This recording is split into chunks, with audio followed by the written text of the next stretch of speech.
Hey, welcome to the Publish, Promote, Profit podcast with me, Rob Kosberg.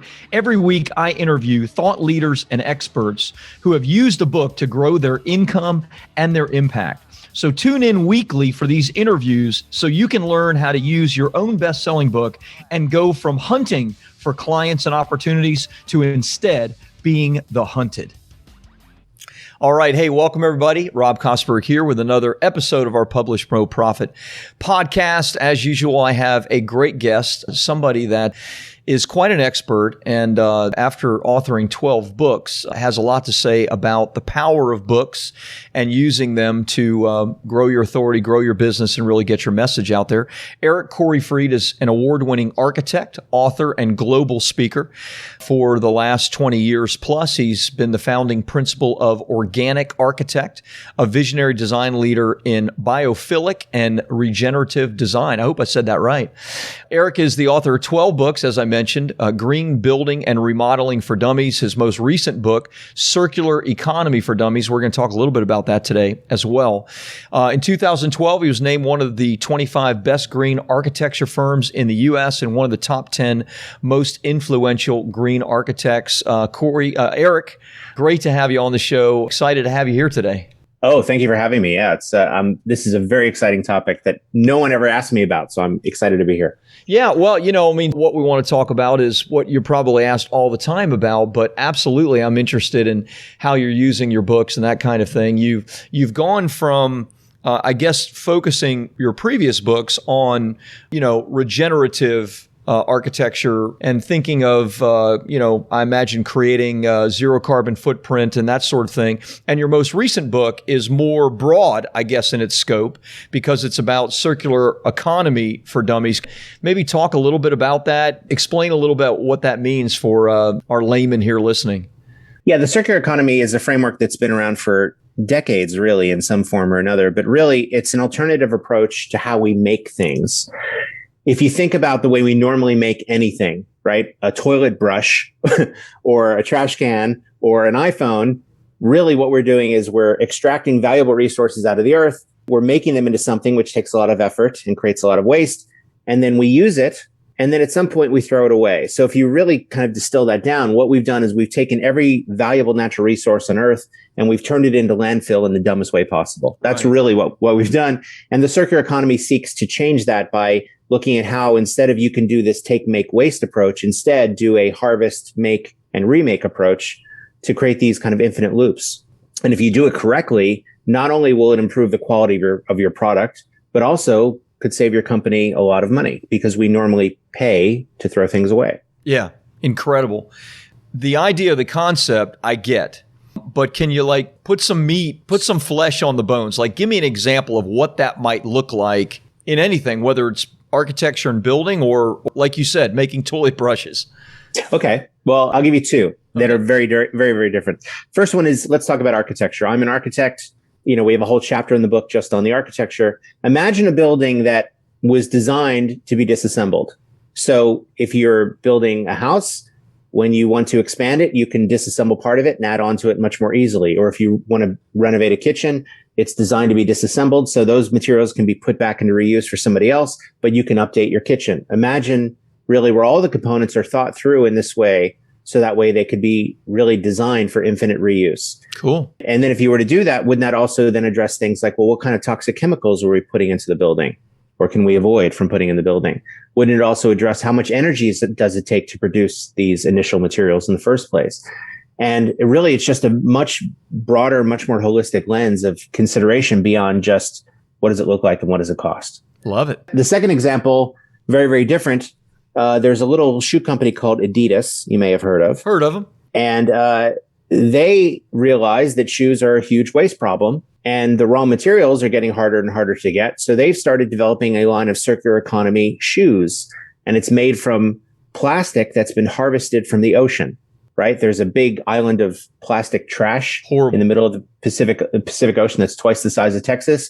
And they thought, well, what if we took some of that? What could we make it out of? And so they made basically a shoe made it entirely out of ocean plastic. And the best part is that when you're done with it, you can send it back to Adidas and then they'll remake it into another shoe.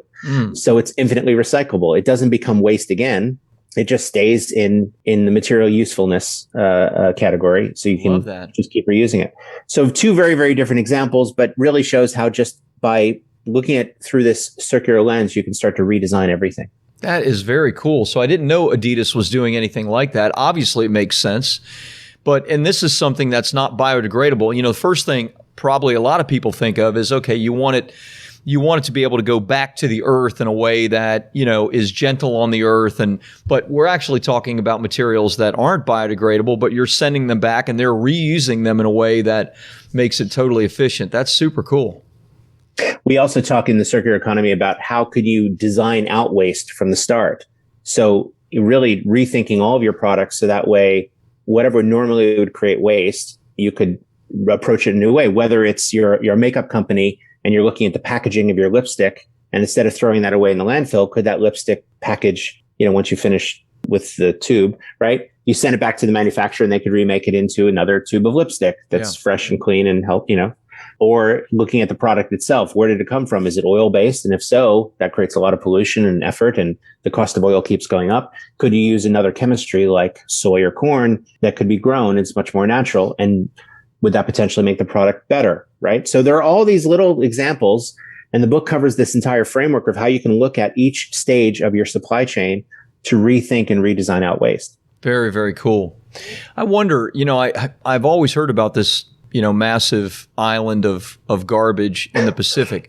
By the way, I had no idea that it had grown to the size of the state of Texas. You're talking about like 1,000 miles across. Is that accurate? Yeah, but it's not like a mound of trash that's it looks like like a smelly iceberg. It's it's all photodegraded in the water, and it's just kind of all gooey and liquefied and so when you stick your hand in it, you pull out just this oozing muck. And so it's not like it's just a bunch of bottles. It's bottles that through sunlight and salt water have just kind of pseudo disintegrated. Yeah, but not really. And so it's this big soup. And so that makes it even harder to recycle. That is horrible. And so are there efforts, and this may be outside your scope, but it doesn't sound like it. Are there efforts, significant efforts going on to clean that up, to reuse the materials in there like you just talked about? Significant? Well, the size of the problem is so big. The question becomes, what could you do with that plastic? What could you make it out of? And how would you prevent it from ending up back in what's called the Pacific Geyser? Because of the coastal flows of the weather patterns across the whole world, it's basically this weird, it's like a toilet bowl that doesn't flush. Right. Basically just all the trash in the ocean eventually will end up in this Pacific Geyser just because of the loops. And so there's nothing real significant that's going on right now. In one sense, it's kind of interesting because, those were all valuable resources, right? At one time. I mean, money was spent to pull those things out of the earth and use them in such a way. You would think that maybe you could look at that with the eyes of that there's actual value in here if we could just harvest that. Or am I just thinking totally wrong? No, you're spot on. You're one of the first people to actually get this idea. Yeah, you bought this thing, right? Whatever. And you spent good hard-earned money for it. And then at some point, its value just went away. And the truth is, no, its value didn't go away. You just didn't realize that the value was still inherently contained and embodied within it. Right. And, if you look at it in terms of just recycling, you can harvest some of the materials out. But if we start to redesign the products that we regularly use, you can not only see the intrinsic value when you bought it, but see the intrinsic value that remains embodied in it all the way through and kind of recapture some of that before you throw it away. Yeah.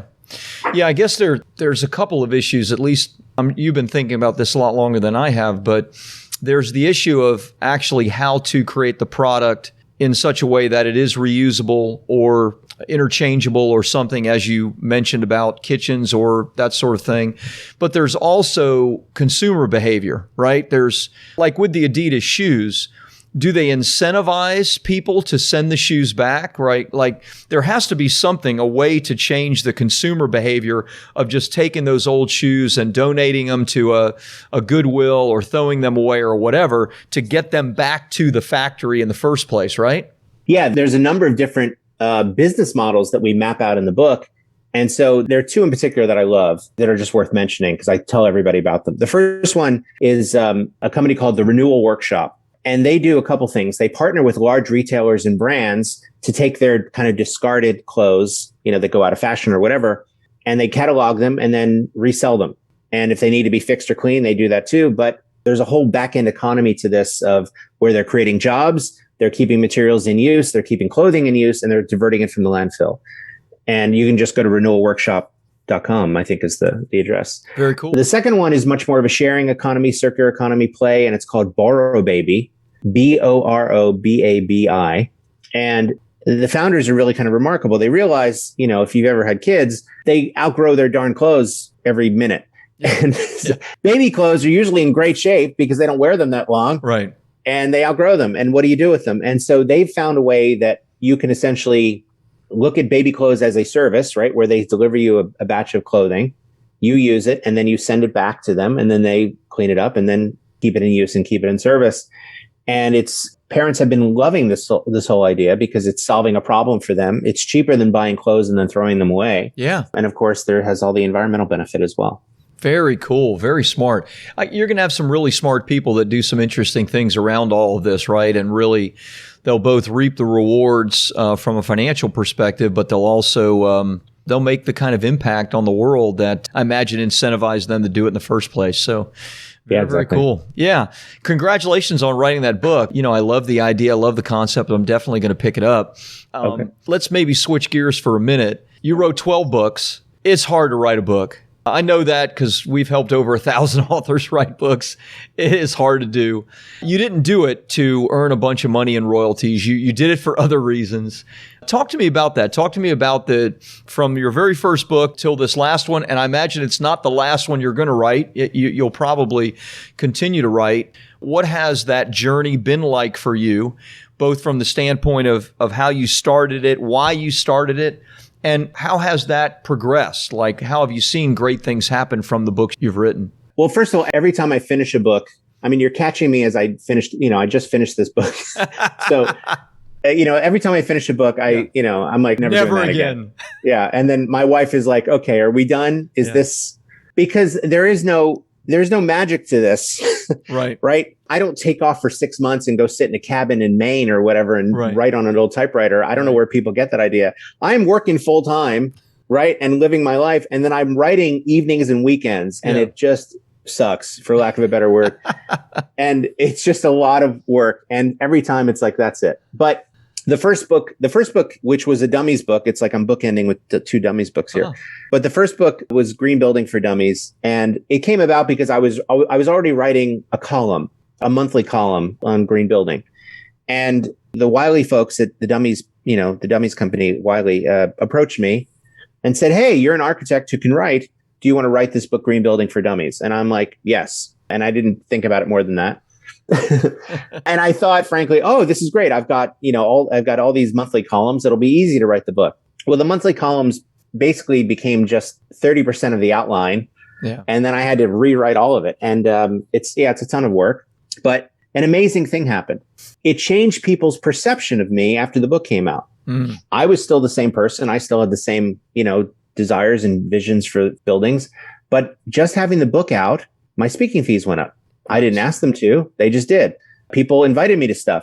And it was like a light bulb went off. And I'm like, holy crap, a book can really transform your public perception. And this was news to me because I'm an idiot. But to people listening, they're like, yeah, obviously.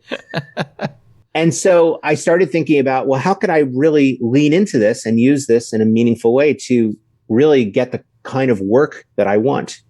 The Green Building book was great, but it got me more of what I was already doing, green houses for people. Yeah. So in the next book, I started thinking about, well, what do I want to do next? And I wanted to start working on green schools. And I tried in vain to work on green schools. Everybody said, well, you don't have experience working on schools. I tried partnering with other firms that do have school experience. And I thought, well, I'll be the sustainability person and you'll be the school person and we'll go after this stuff. And we couldn't, had trouble getting hired. And so I went to Wiley, my publisher, and I go, look, I have an idea for a book on green schools and I want to write it. And they said, well, why you? Which is a great question. Yeah. I said, well, I'm a nationally known sustainability expert. Of course it's me. And they said, yes, but you haven't done schools either. Why you? And I said, oh, no problem. I'm going to partner with I'll have a co-author who has school experience. So I reached out to my friend Lisa and I said, hey, you've got school experience. I've got green experience. Let's write this book that needs to be written.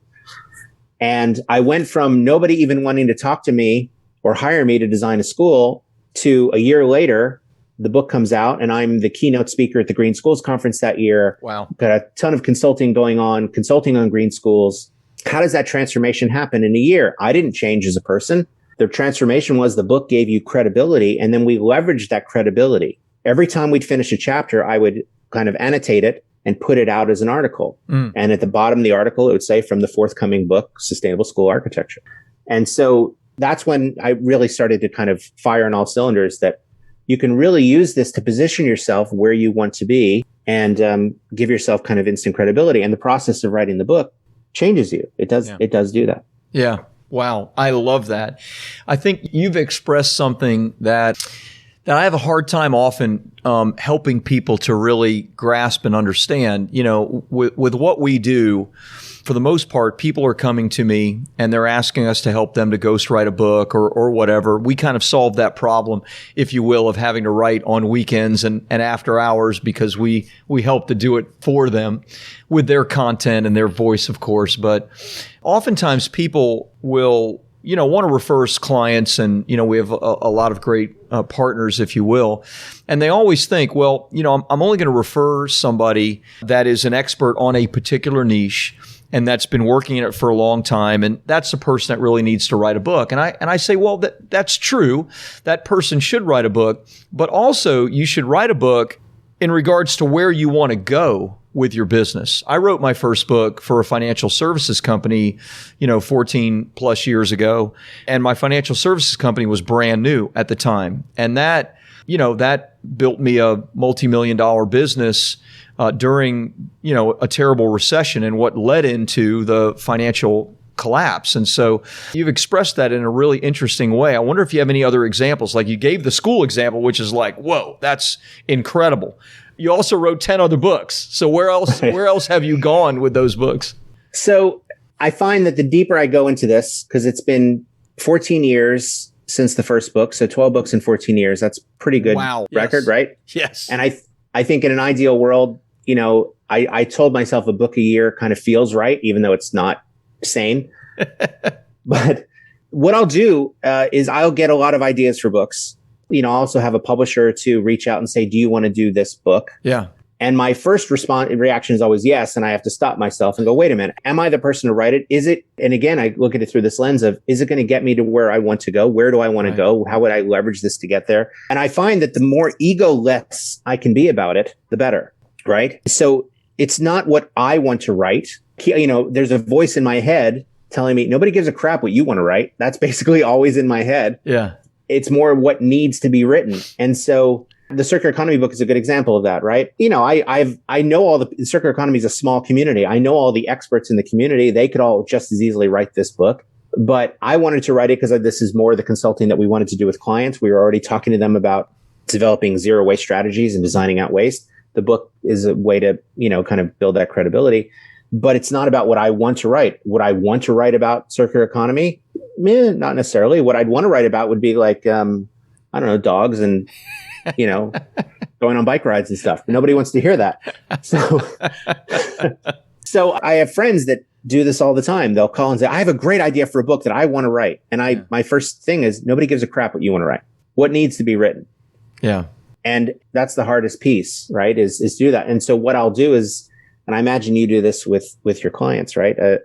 I'll tell them, you need to write up a book proposal, just mock up a book proposal and go through that process and ask yourself those hard questions about who are the competitors in this space, what books would share this shelf with this book? How is this book different than those? Why does this one need to be written now? Why are you the one to write it? And if you just go through those questions, it'll give you so much clarity on this very question. But I probably didn't answer your No, you did. You brought up 11 other things. Yeah. But I think more to the point, I was talking to a friend of mine who's also an architect, Dave is his name. And this is 10, 11 years ago. And Dave had this idea. He said, hey, you've written books. We should write a series of books for architects that are studying for their license exams. And I was like, ugh, that sounds like a lot of work. That was my first reaction. They're very technical books. They're very dry. And he said, well, that's the thing. You're funny. We can write them and make them interesting. We can design them beautifully. So he had a vision and he sold me on the vision. And he basically, the vision was, what if we created the study guides that we wish we had when we were studying for our license exams? It was a very clear vision. And to this day is still our vision. So we put out this series of books and it took years to do them, but that's where the book a year came from. Yeah. At the time, there were 7 licensing exams for architects. So we had to put out a series of 7 books.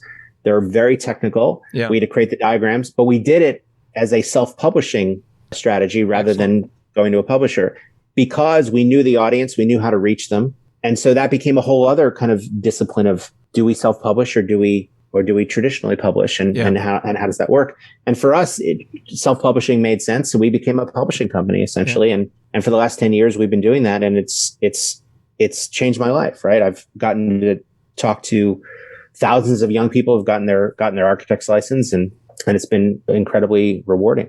I love that. Talk to me a little bit about that from a financial perspective. Selling books generally, well, look, we tell our clients, look, if this is about selling books, then getting a return on investment is going to be hard to do because they're writing us a check, right, to get a result, a book launched, book sales, that kind of thing. For us, it's all about all the questions that you asked are pertinent and important. We ask questions besides those. Where do you want to go with this book? How are you going to use it to really make an income to get bigger checks, speaking engagements, media and PR, lead generation for your business? Those are the kinds of things that we want our authors to think about when creating their book. So what does all that look like from the perspective of serving this community of architects that are yet to take their test? It's very different. You take a sustainability book. Well, I speak at 50 events a year on sustainability. Wow. It's a very clear, obvious, direct connection. My day job is working on giant sustainability plans for universities and hospitals, right? So there's a very clear direction. Then suddenly, here comes along, well, you're going to write a series of 7 books for young people who don't have any money, who are taking their licensing exams, hoping to have money, I guess. And then, and having them pass. So the financial model there is a little different. That I didn't do for the speaking, but there were some interesting things that came out of it. One is because we're self-publishing, we're upending that traditional model, right? The traditional model is the book sells for $25. The publisher keeps 85%. You get 15%. Yeah. And by the way, everyone, it's 15% off of wholesale price. Right. Which is nothing. Yeah, so a $25 book sells, wholesale is probably $12.50, and then 15% of that is, I don't know, $1. Yeah. So $1 good something. Luck. So you're not going to make money off the book. Yeah. You make money off what the book brings you. That's the real lesson. So for me, one speaking gig makes it worth it, right? One consulting gig makes it worth it. That's kind of the beauty of it. But with the self-publishing, it's a little different. We're now keeping 100% of the profits, but we're running it as a company. So the marketing and the PR and the website is all up to us. Nice. So it's a very different model, but a whole series of kind of skills and things that we needed to learn. And I think because we're both architects and we both have this mindset of we're coming from a place of we're trying to help people, we're not trying to get it perfect. So we don't beat ourselves up too much, right? The first website we had for the books was awful and I hated it. And then it got better. And then, the design of the initial design we had for the books was okay. And then it got better. And then the content, we improve it every year and it just gets better. And so I think we take this very iterative approach and we track and measure these things. And so we have direct book sales. We have, of course, coaching that comes out of that. And that's what we really leveraged. Then we have consulting for firms because all these people work in architecture firms all over the country. Right. And so that's really been it. And we still have other revenue streams to look at that we haven't even touched yet, including in-book advertising, because it's a very, very targeted audience. And then, of course, curated content where we're let's say we're, co-branding a webinar or something with a manufacturer who makes windows or something, right? There's all those revenue streams that we haven't even gotten to yet. And again, we're taking this very kind of incremental approach because, at the end of the day, it was just, can we make a study guide that's better than the ones that we had, the study guide that we wish we had? Yeah. And so the revenue is substantial. That's the best part, but it's again, a lot of work. Yeah. Yeah, well, you obviously have more hours in your week than most people, because it sounds like you got about 4 or 5 jobs. No, I have but yeah, I think that's, to your point, Rob, that's the thing, is that I'm getting this going. It's not like I'm writing a book about brain surgery, right, and then acting as an architect of strip malls during the day, and then dreaming about sustainability at night. Everything that I do is tied to architecture and building. Yep. And specifically green building. So I'm getting a lot of this. So I'm working on those projects, consulting on it, writing about it, teaching about it, speaking about it, all the same thing.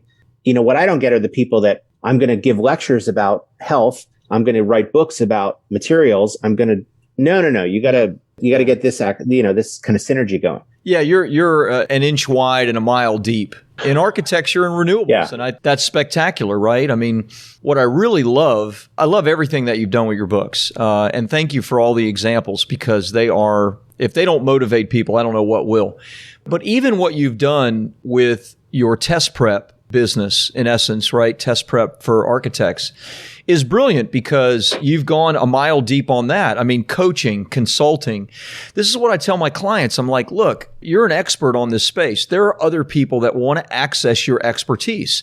And the people that can write you a big check are the people that are going to read this book, and they're going to say, you know what, we have to get him or her into our firm, or we have to get him or her into our lives, into our business, and we're willing to write a big check for access. And, the cool thing is you're making an impact on, I guess, thousands of architecture students, but then you have a much, kind of narrower end of the funnel, right? Where you have architecture firms and others that are writing you much bigger checks to get more proximity to you and your partner, so you can help them to do what you've done in your own business.